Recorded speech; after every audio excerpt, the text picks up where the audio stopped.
Hello friends and neighbors, welcome to Living Beautifully. So today we have quite a few things on our list. The first thing that I want to do is, well, it's probably not going to be first, but I do want to harvest a good bit of this edamame. So future Tasha here, I was far too optimistic. This never happens. Most of it I feel like is ready for harvest, and then normally, like if it was all ready, I would just cut the plants at the base and then harvest them that way. But I do think that there's probably maybe like 30-40% of the pods that could go another week or so. So I'm just going to harvest the ones that are ready. Then I need to go through, and I have filters on all of my beds, and you see here, let me let it focus. If you can see how absolutely and completely disgusting that is, I need to go through and clean all of those. And then I have a problem, and I really don't know what is causing it. But something is, well, now there's tons of ants on it, but you can see on the water line, if you can see all those holes, like there's one there, there is something chewing through my water lines.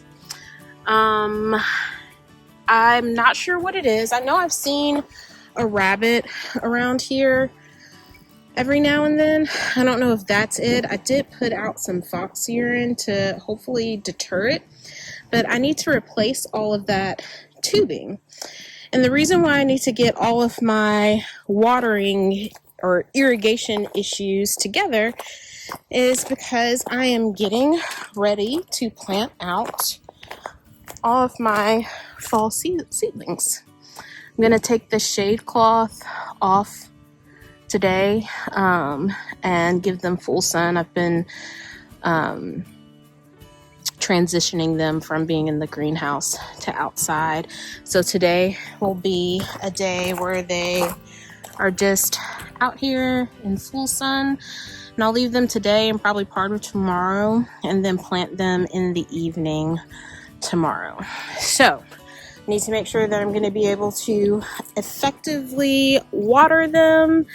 And hopefully once I fix all of these lines, whatever critter there is, the fox urine hopefully will deter them from coming back. So yeah, so just a recap, we're going to be harvesting the edamame.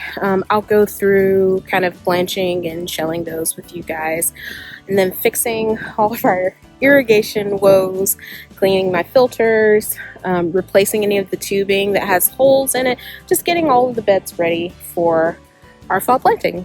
So if any of that sounds interesting to you, come along.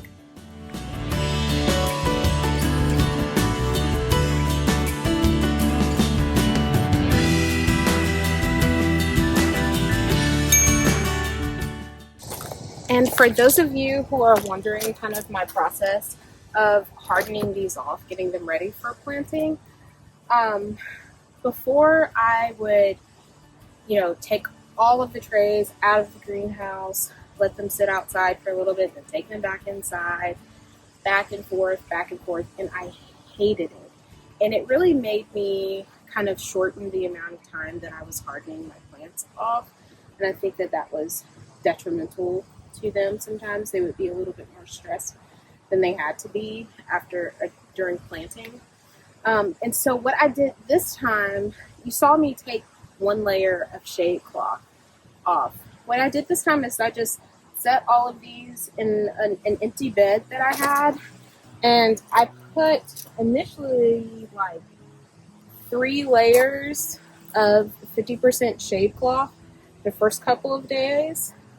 And I mean, it was like kind of pretty much completely covering it, even down low on the sides. And then after a couple of days, I would just take off a layer and then take off another layer.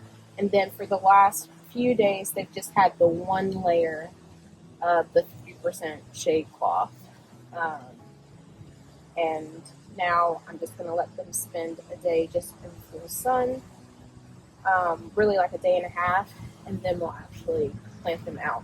And I feel like if this works well, I'm probably going to do this as well for my spring plants because it's so much more convenient just to protect them, within the space rather than bringing them in and out and in and out. There will probably be some times in the spring where I will have to take them back into the greenhouse just because the temperatures are too cold.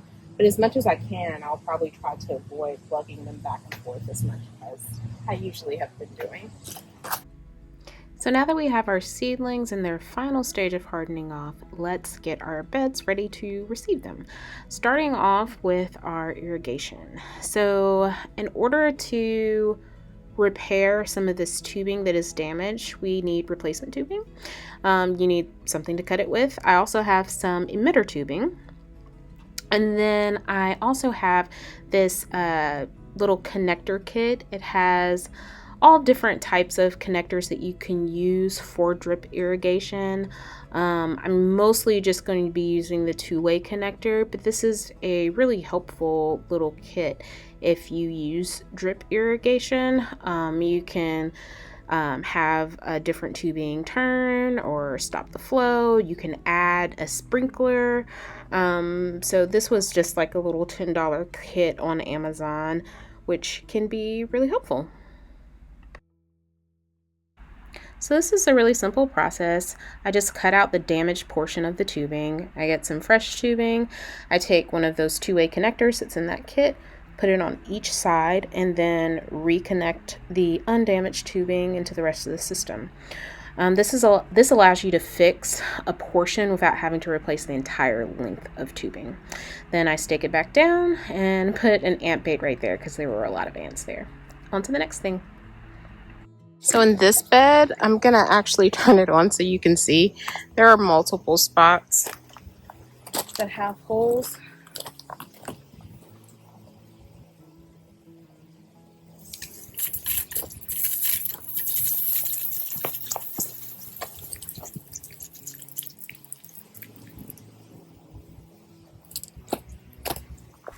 So now that we know where our damage is, the process is pretty much exactly the same, except when I'm replacing emitter tubing, I never cut through the actual emitters. I cut in between them and then connect the portions in between the two emitters. If you cut through the emitter, it basically yields it useless. All right, let's see how it's looking now.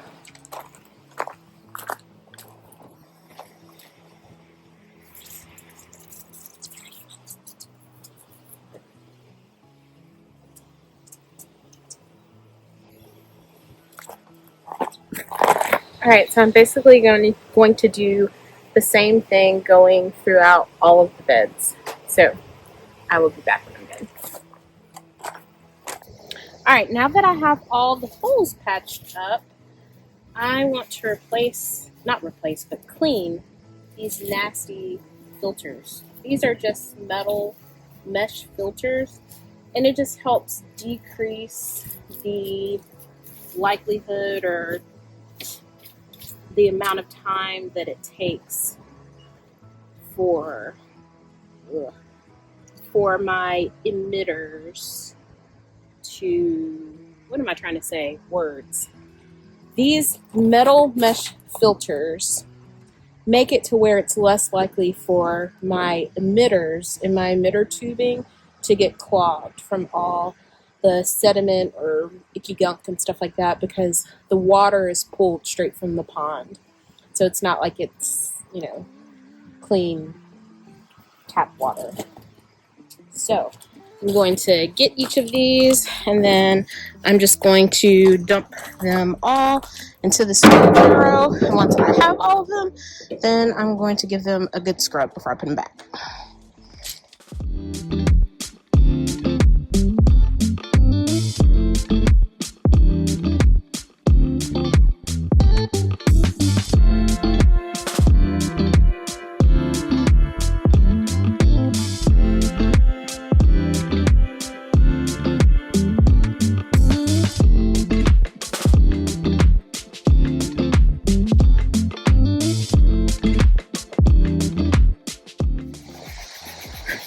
This is a pretty boring, mundane, tedious task.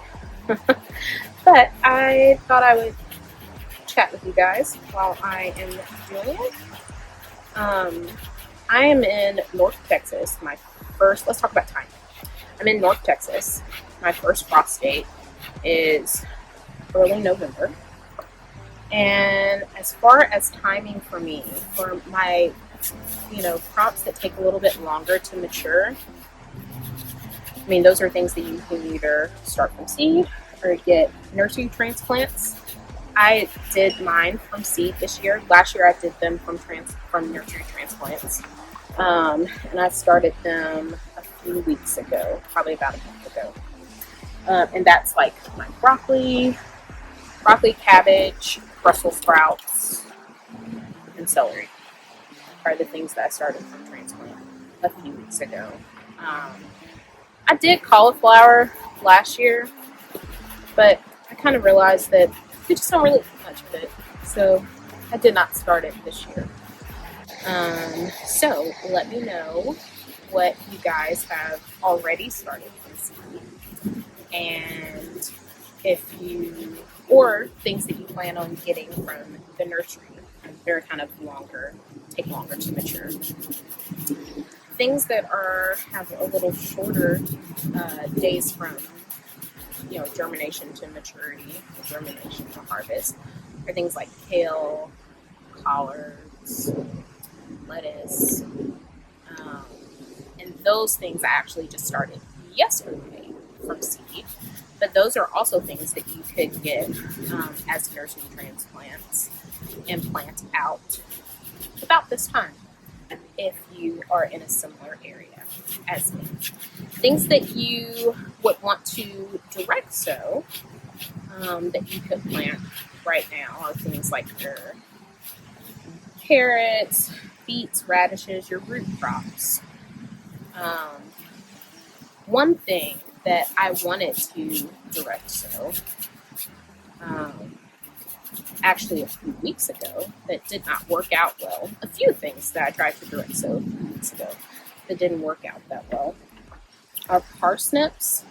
It was just really hard to keep the soil moist. And from what I've read, I've never successfully grown parsnips, but from what I've read, they are very particular about that. So like if at any time the soil gets dry or dries out, they will not germinate. And that was the case. They did not germinate. But even things that aren't really as parsnippy, such as green beans, bush beans, pole beans, they did not germinate either, because like literally as soon as I watered the soil, within like 30 minutes it was dry as well. It was just so hot. So it just evaporated. So what I did do, there were some things like I replanted my bush and pole beans in the greenhouse. And so I'm going to try to start them in like a seedling tray and then transplant them out. See if that works a little bit better. Some of my summer and winter squash that I started, they did germinate. They don't look that great. And so I restarted those in seedling trays, and those are in the greenhouse as well. And then I think I already said my kale and collards I started a couple of days ago in seed trays. So all of those things I recently started. Kale, collards, bush beans, pole beans, and summer and winter squash. I have some summer and winter squash that's already in the beds, but since they looked a little bit puny, I just started all of those things from seed a couple days ago. So I think that those are all things that you guys could start to right now from seed if you wanted to. And then, like I said, I will probably around the time when I transplant those, or in between the time when I transplant my longer maturing crops and those crops that I just started, I will direct sow like my carrots, beets, radishes, and I will use a wood board because I mean it's cooling down, but it's still quite hot. But let me know what y'all are planting, what you have in your greenhouse, what you're planning on direct sowing, or what you're planning on picking up from a local nursery to plant out for the fall, or if you're taking a break. in the fall and not doing a fall garden this year. All of those things are perfectly fine, and I want to know what you guys have going on. And actually, I'm sitting here looking at this edamame that I said at the beginning of the video I was going to harvest today.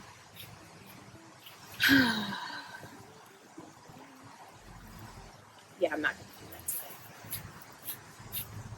today. I'll probably do it either tomorrow or maybe even Thursday. They'll be harvested soon. Maybe not today. I'll still include it in the video.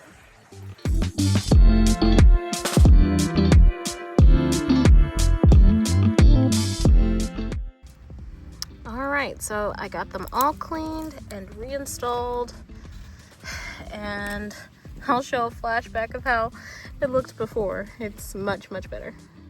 So basically my main goal for today was to get all of my beds prepared for the fall season. That included clearing out my watermelon and cantaloupe beds, pulling out all the plant debris. I topped them up with some compost, put some organic granular fertilizer on there, got those all reset and ready for me to put those fall transplants in the bed in the next couple of days. We did have one last watermelon that I pulled from the bed before I pulled all these plants out. There were actually 2 baby watermelon, but they had just started forming. They were not going to have enough time to fully ripen. If I had done that, then I would miss out on my window for planting my fall crops. So I sacrificed those 2. And then there was another cantaloupe that had a chance to mature in this bed. You can actually see some of the vines hanging off over the back. I gave it a few extra days and I was able to harvest that. I didn't get to a video clip of that being cut open, but it was quite delicious as well. So this was the last thing that I had to do before the entire garden is officially ready for fall. We've got all of our beds ready for our seedlings. Our irrigation is fixed. We are all set. And so in our next video, you're going to see me actually planting out all the fall seedlings and officially starting the fall gardening season. So stay tuned for that. And remember, guys, until next time, you can always cultivate something good in your life and in the lives of those around you. Take care.